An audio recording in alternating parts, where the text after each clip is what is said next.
One of the things I get a lot is I'm able to explain complex topics where people can understand it.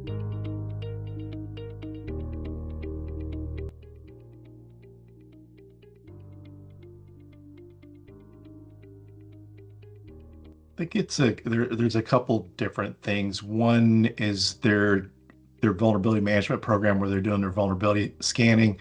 They think that's enough, or with pen testing, they're not using all the different methods to test. Some cases, companies will use software that do social engineering or phishing campaigns. But what happens with those, they don't have a payload in them, so they're really just testing security awareness. While that's good, you really need to be testing using a payload to see what happens if someone accidentally clicks on one of those links that they shouldn't click on.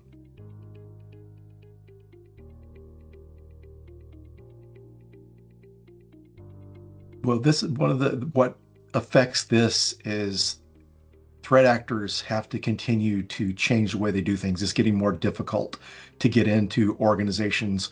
One example was the Akira ransomware. They weren't able to get a foothold in the environment, so threat actors are going to external devices like security cameras and printers and different IoT connected devices.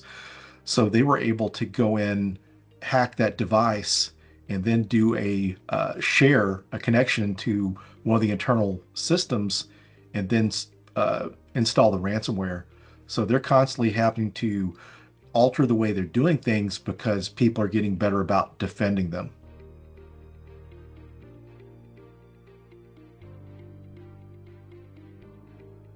It's kind of twofold education, being educated on the latest types of defensive techniques, as well as learning how the threat actors are attacking. So this is done through courses, education, webinars, as well as cyber threat intelligence. So if you're keeping up with cyber threat intelligence and the latest news, you're able to see what the threat actors are using to exploit organizations. So you're able to kind of stay ahead of the game.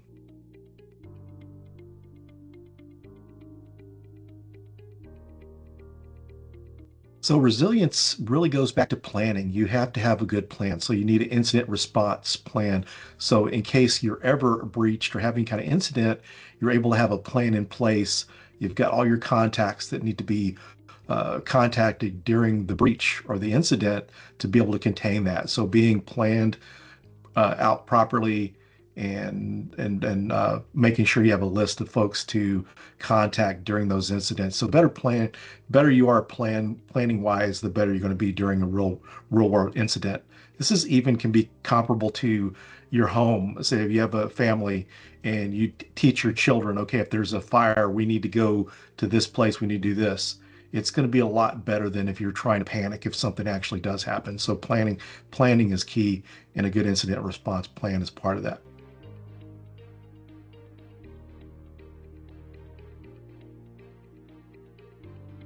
They matter because humans are actually configuring and controlling these devices. So if it's not configured properly or they're not reacting to alerts, then it's only as good as the person operating and configuring it.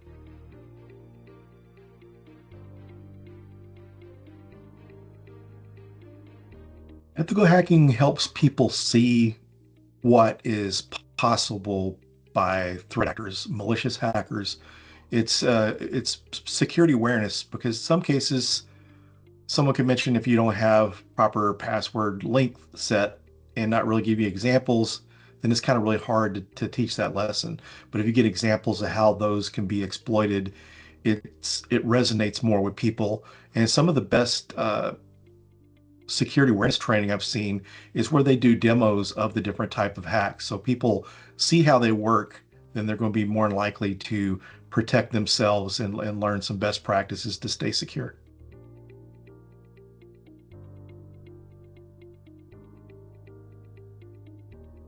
One of the things I get a lot is I'm able to explain complex topics where people can understand it. So when I give my speeches, I want people to be able to understand and learn something from that and enjoy it as well. I like for my presentations to be enjoyable and not boring. So one of the main things I want them is to come away learning something.